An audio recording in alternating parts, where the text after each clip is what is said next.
Hello, guys. Welcome to the Funky Marketing Show with Mr. Ivan Dimitrievich and myself. We're back. We've been gone for a week or so, something like that. But now we're back and we're ready for another episode of the brutally honest Funky Marketing Show. Are you ready? Are we ready? That should be the question. But anyway, guys, it's too hot here these days. We are not used to the heat like people from Austin, from Phoenix, Arizona, and other parts of the world are. But we're trying. Air condition is working for some of us. Some of us are in the basement. But today we were thinking about what should be the topic of this week's episodes, and we came up with how to qualify people to work with you, or better, how to disqualify people and to really get to your ICP. It's an interesting topic, and the topic that a lot of people are thinking about. I've been going back and forth with not to exaggerate, but around 250 people in the last 2 days, and a lot of them ask me, like, how did you come up with the right ICP? Like, it took us 18 months, so we didn't just come up with it. It's It a took us process. 18 It's a months. process. Yeah, it's a process. It's a process through which, as we were implementing it, we were able to grow Funky Marketing to reach the nice level of monthly recurring revenue. But just like a week ago, we didn't have the ICP. And to get there, we were doing a lot of things, and maybe we should start from the very beginning, right? Because from the very beginning, we just had schedule a call and ask some specific questions, but not questions related to Okay, there were questions about the budget, but it was like up to 500 euros, from 500 to 800 euros, and from 800 euros plus. So that was the start, and we were working mostly with local clients, local companies, and while working, we were able to see where we can increase the pricing. So it was like, when you see that the person on the other end is just okay, fine, no objections about the pricing, then you need to move it up in most cases. But so we were moving it up, and we went to the place where we are now, when we start with 5,000 $5,000 per month, and then we go in the packages based on the advertising budget.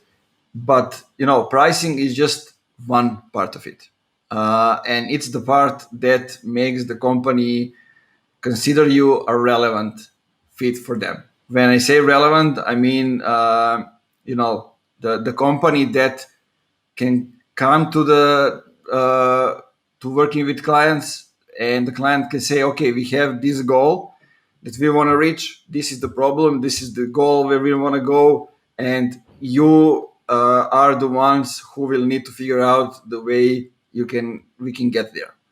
So in that way, they are consider you as an equal, and they give you opportunities to go over there. But there are a lot of things over there in questions, and we will dive into different parts of them. But Totsi, what comes to your mind when we are talking about the topic? Well, I don't know, and I will first confirm your statement. It was like really, it requires some time and energy, and asking the right question and think about that, how we need to define from all this info, doing like initial talks, discover calls with all this company. What are like the real red flags? Because I mean, I don't know. First, because of our level of personal and professional ethics, we will not accept doing business with everyone. And we we all agree on that. So we need to make a mechanism to spot all these red flags early on, because I mean it's learning by doing. Because if we start doing business with not some ideal client, things will only go harder and harder. So it was like our coping mechanism to start noticing these red flags from early on. And I don't know, I prefer to first look at like not so obvious things. So I prefer to start looking their team structure. So if I see some things or some missing positions in their structure, I would start being suspicious and I would start digging more and more. And usually for me, that's like the first red flag. Not sure what is like your first and most obvious red flag, but if I see missing position in marketing department, or I don't know, merge the marketing and sales department in one. So if I see positions, for example, head of marketing and sales, it can be a little bit tricky for me, because I start thinking about, hey, are this company really have like all things set properly? Are they ready for us or no? You mean in most cases, if that's the situation, they're just doing sales, right? Yes, in 95% of situations, they're just doing sales. Yeah, but it's interesting. Like also, if you see that they have divided where marketing is going after MQLs, sales is going after SQLs, that means that there isn't an alignment in the company, and they're doing it wrong. Or those are kind of the things that you see and that are kind of tricky. I like to look at the company culture, and I like to look as if the way their differentiation is being done. So what do I mean by that? I mean, culture is the way employees are talking about the company.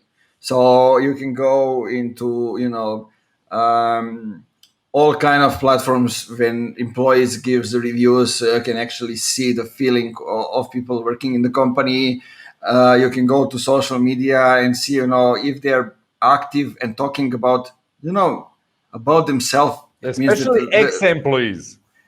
yeah, it means that no, but on social media, it means that if employees are sharing things and talking freely about different stuff, especially things related to the work, it means that that they have the freedom to do it, that nobody is pressuring them. But if I only see content related to the company, like they are bots of their company, that's a red flag. Also, if I see the CEO who is just posting things um, related to the company, to the team, not sharing his or her thoughts. Also, like posting only articles that his or her team are writing for them. Those kind of things. PR articles. It's a red flag. I don't want to work with those people. But the most important thing is we try to differentiate ourselves through the content, through the way we position ourselves as funky marketing, the way we do things. And I think it eliminates a lot of people because we are direct, we are loud, as people from Serbia are, right? In most cases, but and we are not quiet when we see that things are not being done well. That's true. That's true. That eliminates a lot of companies, especially not like I like to look at the way you are creating content from the start. If like actually Tots is a great guy and everything, but he was creating content in a way because he was pissed off on the things that companies were doing wrong and they were doing badly. And each post was like over those people. And I think some of the people consider us not only because of that, Don't get me wrong, but people consider us as, direct, honest, even too much into some of the things. I mean, you remember one of us, our ex clients from Switzerland. She told us, like, I was thinking, like, do I really want to work with the guys that are that much opinionated and allowed about the things that are being done, good or bad. And she figured out, well, that's exactly what I need in a way. Yeah. So and that's what we want. We want companies that realize what we are doing, what we want to do. And I don't want to work with companies that I need to convince that what we are providing as a service, it's good for them. And usually another thing is when you have like employees like not completely freely about posting their own content, stuff like that. Usually when we started doing business with such companies, you will very soon see a wall, literally a wall, because for every single post, for every single visual, you will need between 3 to 5 levels of approvals. And I mean, people, come on, we are doing things in your best interest, and our, I don't know, expertise, 10 15 years of experience is behind us. We are doing this because of you and because of us, because we want to showcase work we done for you. We don't need 6 level of approvals and everything will stop after some time. We need to be productive, not to be perfect. And till we wait for that perfect post to be approved, just like that, the moment is gone. Yeah, well said, well said. I mean, that's one of the reasons I try to, you know, to reject people during the discovery calls. You know, That's good. that's one thing that that my friend Mario Krivokapic, who's working in sales, told me is like, I don't call them discovery calls anymore. I call them rejection calls, Great. because I try to reject as many people as possible. Like, why do you want to work with us? Who recommended you? Someone recommended you. Like this morning, I asked. We got the inquiry via email, and they told us, like, that and that company, your clients from that and that company recommended you, and I'm like, you got me confused because they are not our clients, and I don't know anybody from that company. So can you explain a little bit, what actually happened, and can you elaborate, like, the way you think we can help, because we are doing some specific things and we are not fit for most of the companies. So she told me, like, yeah, you are not their client, but they recommended you, so I guess that's good. And it continued, but it's just an example. And also like pricing, as I mentioned from the start, is also a rejection thing, because if you don't have 5,000 euros to invest in your marketing, we are definitely not a fit for you. It means that you are still at the beginning. Don't get me wrong, it doesn't mean that we are working only with companies that have money. So it means that we are working with a company that already know what they are doing, in a way that they know how they are different.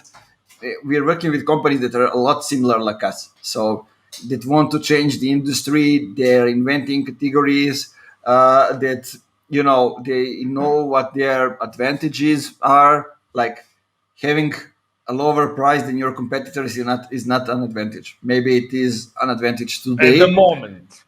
Yeah, but it won't be an advantage, in a few days. It just takes another company to lower their prices, and that's it. Your biggest advantage is gone just like that. And I mean, we will talk with you, and probably we can do some consulting, but we will be brutally honest and tell you, hey, it's a good idea, but you need to fix this, and to work next 6 months, 12 months to define something. And then when you have like all things up and working, hey, maybe that will be the good time to talk with us. So we are not spoiled marketing agency. We are just brutally honest, and we will pick just the projects where we are 100% sure we can make an impact and serious, meaningful, visible impact. Because the difference on some other agencies, we love to be accountable for new revenue. We love to be accountable for results we are doing. So we are not doing business and speaking in some vanity metrics, some completely irrelevant things. We are doing some serious business with serious companies who are ready to make additional money and ready to, I mean, faster growth than usual, because in in today's world, some like, I don't know, 10%, 20% growth is simply, it simply don't, it's not enough. Especially when we are working with a lot of startups. Like, as I think we already mentioned in one of the previous episodes, you can grow 5 times, and it uh, can be the situation that it's not enough. So you need to think about that as well. But also, like, how do we narrow down everything based on what we said? What we said can be all summed up in, focus on the problem. What is the problem that we are solving, and who has that problem? It's not a problem, like marketing, sales, customer success, alignment, those kind of things. It's not a problem that startups that are just starting are having.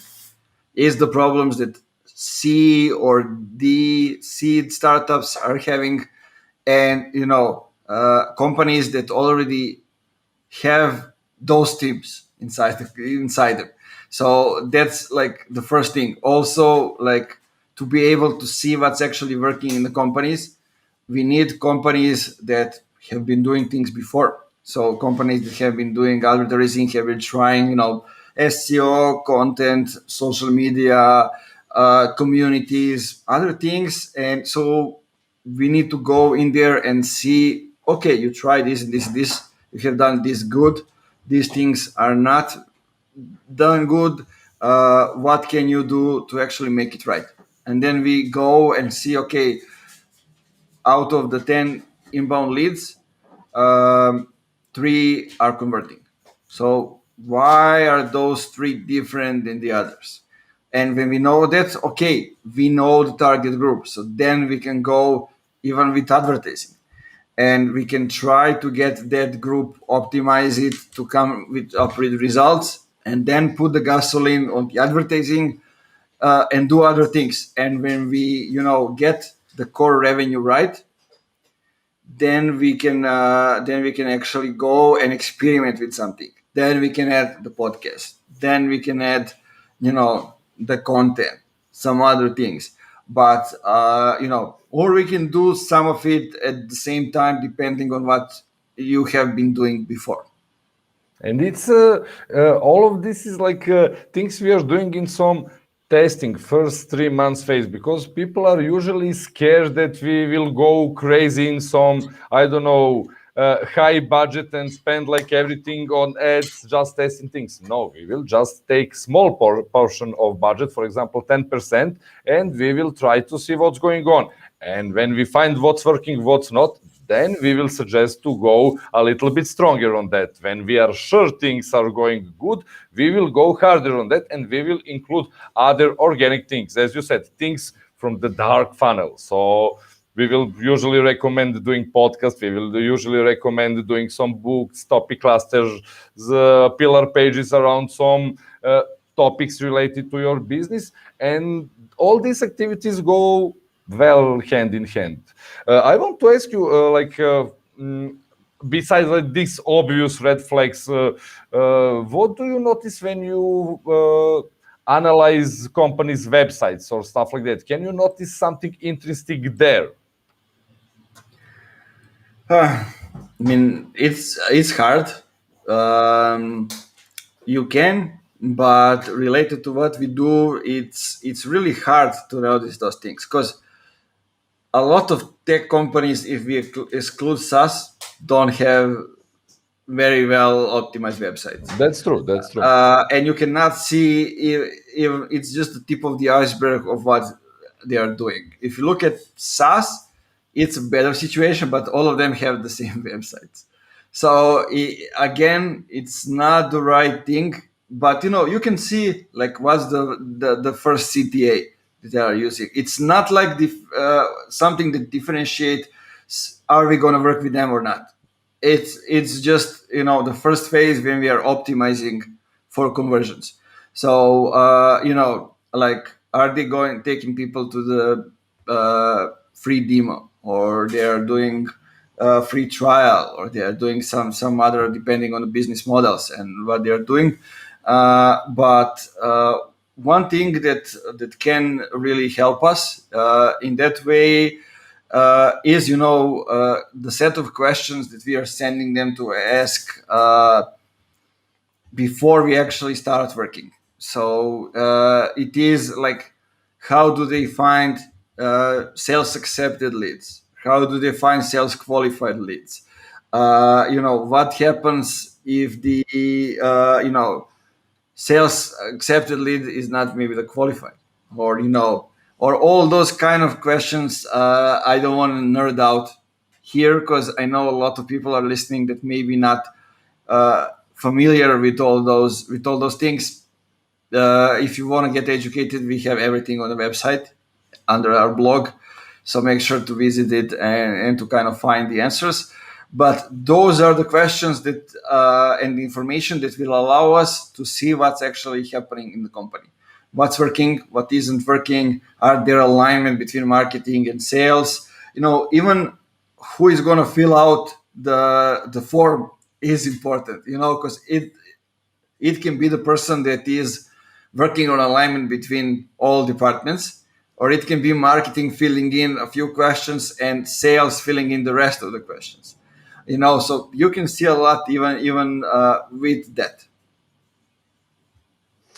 I agree with you. Usually, because I will start first checking like all things they have. I mean, social media presence for their C levels, what they are doing on their company pages, and I will check website. I will check blog, and usually, as you said, it's very hard to find companies that are like really differentiate from the others. Usually things are more or less generic, more or less the same. Similar boring content, similar behavior on social media. Rarely, like really, really rare, you can find people behind the brand, people with their own personal brands doing some great content, doing some bold statement, challenging the old perspective, challenging the status quo. And when you see this, it's like really, really refreshment, because we can do like really amazing impact with such crew, with such company, because usually it's not the case. One thing that I think is extremely important for us is, because we are service-based company, and in service-based companies, people are the ones that are making the difference, and they are doing the service. So we need to showcase the people in front of the company, people who are in the company, who are doing the job. We need to showcase their expertise. We need to make them visible, and it will help us attract also the right people that want to work with our people. Especially in some positions. Yeah, so it's kind of interesting because not many service-based companies are doing that. Some are to the extent, but not many of them are actually really leveraging that. Especially if you look at developing companies and companies that are creating technology, they are not showing their people. Now, it can be that it's a competitive space, competitive market, and competitors are looking to take over your people. but there are different people in those organizations. They don't need to be engineers. They're marketing, salespeople, customer success, product people. They're different kind of people over there. C-level, vertical. So all of them can be present and can attract the right people, because people come to work with people. And I will choose to work with you if you're somebody that gives me trust, and that shows expertise, that that has the authority, and that is well respected in the community. I think those are like 4 or 5 things that are really important, and they're like a no brainer if you're going to choose a person like that.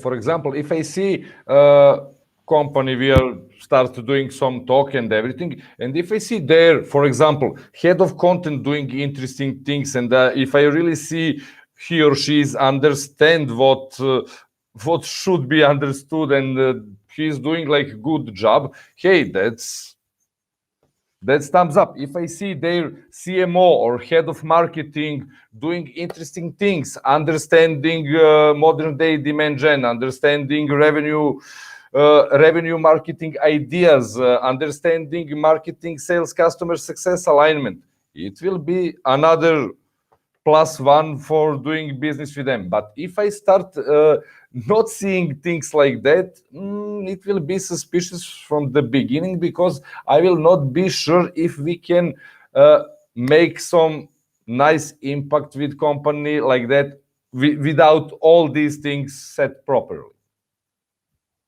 And in the core of all the things that we talked about today is psychology. People want what they can't have. Remember that saying. If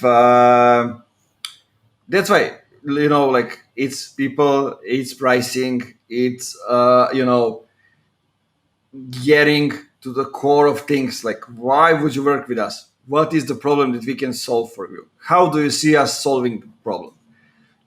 Those kind of things uh, make it more difficult for them to come and work for you. Because in our case, we made it like we don't need 1,000 clients. We need 1 or 2 per month, or a couple of them in a quarter. So we don't need a few clients, because that's how we made the structure, and that's the size of the clients that we are working with. And we want to keep it low on the people, to have like the best people inside the company, and to provide the best service. And to be able to do that, we need to work with the best clients that are the best fit for us. Because I mean, really, if from start, if we cannot see that meaningful impact on new revenue, it will be short-term cooperation, and it's not good for you as a company. It's not good for us as a service-based marketing agency, because we want to cooperate with people where we can make an impact and we can actually help them make more money. I mean, interesting things. And guys, I would like to invite you, all of you listening, to tell us how you are different from the others. How are you choosing your ideal clients? Go ahead, tag us on social media, write us in the comments if you're listening to this maybe on YouTube, somewhere else. Like, write us your opinion, or write a post on LinkedIn. Tell us how are you choosing your ICP, how you are choosing between them and some other clients. Do you go for the volume, or do you go for the quality? Those kind of things. It only reflects the kind of clients that you're choosing. It all reflects on the atmosphere you will have in the team. Because if you have the clients that won't be satisfied with your service, it will reflect a lot. Their feedback will be negative. It will reflect on the team. On the other hand, if you are getting clients that your team cannot get to the point when they get the results, then again they won't be satisfied. Clients or your team. So in that way, you have to pay a lot of attention with whom you are signing, with whom you are working with, and who are you hiring in a way. That's true, because it's two-way communication, and any additional unnecessary pressure can make things worse in both companies. And we really want to avoid that because we love our work-life balance, and that's the reason why we are choosing just to work only with few where we are sure we can be a good match. Yeah, and trust me, it's not easy. It's not easy to come up with those few. It's not easy to choose the right few, and it takes a lot of saying no to get there. The art of A saying no lot. is crucial. Art of saying no is crucial.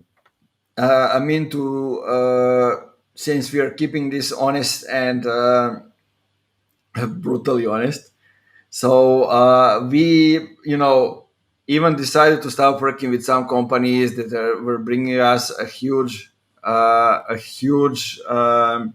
paychecks at the end of the month, just because we couldn't get the results based on different things like the structure inside the company. I don't know, the small companies acting like the big ones. That's problem that I'm seeing a lot of times, or because that they don't know where they want to go.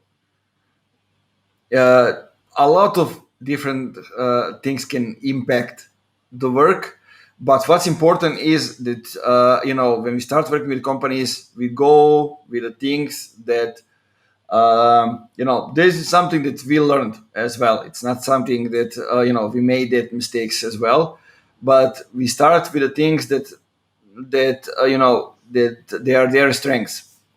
So, and then we add up some other things to fill in the holes. But we start with the things where they are good at. Like if they already have the content, or if they are already doing advertising and they've been seeing that some things are working, or if they have the huge community, or they have the strong social media presence um, of their most significant employees. Those are the things, leverage first those things where you can get to the core revenue first, and then start adding some other things. I remember like one one our conversation. Like, what are the worst C-level positions you don't want to see on the call? I mean, CTO. If I see CTO on a call, I knew exactly what's going on in that company, because I mean, I'm expecting CMO on the call, head of marketing, even CEO. But if I see CTO on call, I know what's going on, and probably we are not good fit, just like that.